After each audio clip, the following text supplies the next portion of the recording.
नमस्कार दोस्तों, मैं डॉक्टर सुनील तिवारी। आपका मेरे यूट्यूब चैनल में बहुत बहुत स्वागत है। मैं आज आपके लिए बीएड फोर्थ सेमेस्टर में contemporary of India of education यानी कि समसामयिक भारत और शिक्षा में एमसीक्यू बेस्ड क्वेश्चन लेके आए हूँ 20 क्वेश्चन। इसलिए हमारे वीडियो को शुरू से अंत तक जरूर देखें। निश्चित तौर पे 100% आपको लाभ जरूर प्राप्त होगा। जो हमारे चैनल से पहली बार जुड़ा है, सब्सक्राइब करना ना भूलें, बेल आइकन जरूर दबा दें। अब हम आगे बढ़ते हैं। सबसे पहले प्रश्न है आपका, सामाजिक परिवर्तन की धारणा का प्रतिपादन किसने किया था? तो किया था ब्राउन ने, यानी कि सभी विकल्प इसका सही है। सांस्कृतिक विडंबना है तो नवीनी का स्तर, भौतिक था भौतिक संस्कृति का अंतर, या नए वैज्ञानिक स्तर। तो इसका विकल्प सी बिल्कुल सही आंसर होगा। सामाजिक परिवर्तन के निर्णायक कारक हैं भौतिक पर्यावरण, वैज्ञानिक पर्यावरण, अंतःक्रिया या सभी। तो इसका डी विकल्प बिल्कुल सही है। सामाजिक स्थिरीकरण का अर्थ साधारणतः उन समूहों से लगाया जाता है जो सामाजिक व्यवस्था में विभिन्न स्थितियों को धारण किए हुए हैं तथा जिन्हें भिन्न भिन्न मात्रा में प्रतिष्ठा प्राप्त होती है। यह कथन निम्नलिखित में से किसका है? डेविस का, मूर का, मेलविन या सोरोकिन। तो इसका जो सही विकल्प है वो आपका होगा, डेविस ने इसको दिया था। तो आगे हम बढ़ते हैं अगले प्रश्न की ओर। प्रश्न नंबर 5, सांस्कृतिक विडंबना के आधार पर सामाजिक परिवर्तन की व्याख्या की है। तो इसका जो सही विकल्प होगा वो मॉर्गन ने इसको किया है। अगला आगे हम बढ़ते हैं नेक्स्ट प्रश्न की ओर। राष्ट्रीय शिक्षा नीति में सुझाव जो दिया है वो किसने दिया है? तो इसका जो विकल्प होगा डी विकल्प है, यानी कि पहला, दूसरा, तीसरा बिल्कुल सही आंसर है। अगला प्रश्न है, वंचित वर्ग को शिक्षा के मार्ग में बाधाएं हैं माता पिता तथा अभिभावक का गरीब होना, माता पिता तथा अभिभावक का निरक्षण होना, बालकों का परिवार की आय का साधन होना। उपरोक्त साधनों में कौन सा से कहीं सही है? तो इसका जो विकल्प होगा डी विकल्प बिल्कुल सही है।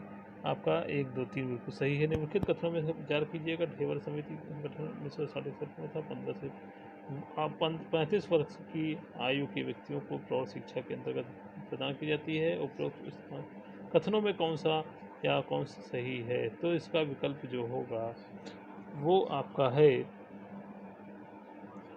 विकल्प पहला, आपका केवल एक ही सही है। आगे बढ़ते हैं।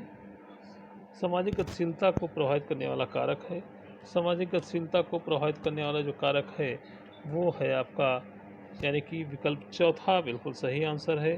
चौथे में आप लगा देंगे, यानी कि आर्थिक सफलता, शिक्षा, व्यावसायिक उन्नति। निम्नलिखित में से कौन जनजाति समुदाय की विशेषता नहीं है? क्षेत्रीय। तो इसका जो सही विकल्प होगा वो आपका होगा सामान्य भाषा। अगला प्रश्न है, सांस्कृतिकरण की प्रक्रिया के सिद्धांत को प्रतिपादित किया था डॉक्टर एम.एन. श्रीनिवासन, मर्गमन, मार्क्स और इसमें से कोई नहीं। तो इसका जो विकल्प है वो बिल्कुल सही आपने बताया।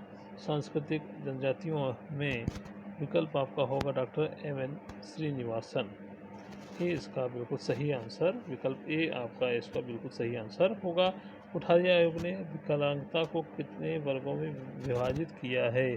तो इसका जो है विकल्प सी आपका 100% सही है, यानी कि 3 भागों में विभाजित किया है। अगला प्रश्न है, कोठारी आयोग ने अंतर्गत विकलांगता क्या है? तो इसका जो सही आंसर होगा वो आपका होगा विकल्प डी, यानी कि चौथा आंसर इसका बिल्कुल सही है। आगे बढ़ते हैं। अनुसूचित जनजातियों की प्रमुख समस्या है। अनुसूचित जनजातियों की जो प्रमुख समस्या है वो है आपकी ए और बी दोनों होगी, आर्थिक पिछड़ापन और शैक्षणिक पिछड़ापन, यानी कि ए बी, यानी विकल्प सी इसका बिल्कुल सही आंसर होगा। निम्नलिखित में से कौन सामाजिक परिवर्तन के अभिकारण है? परिवार, विद्यालय, राष्ट्रीय सेना या राष्ट्रीय आपदा। तो इसका जो इसका सही आंसर है वो आपका होगा, यानी कि विकल्प ए बिल्कुल सही है, परिवार ही इसका आंसर माना जाएगा। तो अगला प्रश्न है, यानी कि पहला दूसरा इसका सही आंसर है। चलिए आगे बढ़ते हैं। सामाजिक परिवर्तन का क्या अर्थ है? सामाजिक परिवर्तन का सामाजिक गतिशीलता, शिक्षा तो इसका जो सही विकल्प है शिक्षा प्रणाली में परिवर्तन। अगला प्रश्न है पूर्ण समाजीकरण के लक्षण बताने के लिए निम्नलिखित का अनुवर्ती क्रम में विन्यास कीजिए। तो इसका जो सही विकल्प होगा वो आपका है विकल्प डी, बिल्कुल सही आंसर है। चौथा, दूसरा, पहला और तीसरा। तो इस तरह से आपका विकल्प डी बिल्कुल सही आंसर हो जाएगा। सामाजिक पद प्रतिष्ठा पर आधारित लोगों का विभाजन क्या कहलाता है? सामाजिक स्तरीकरण, यानी कि विकल्प बी इसका बिल्कुल सही आंसर, विकल्प बी इसका सही आंसर माना जाएगा। आगे बढ़ते हैं।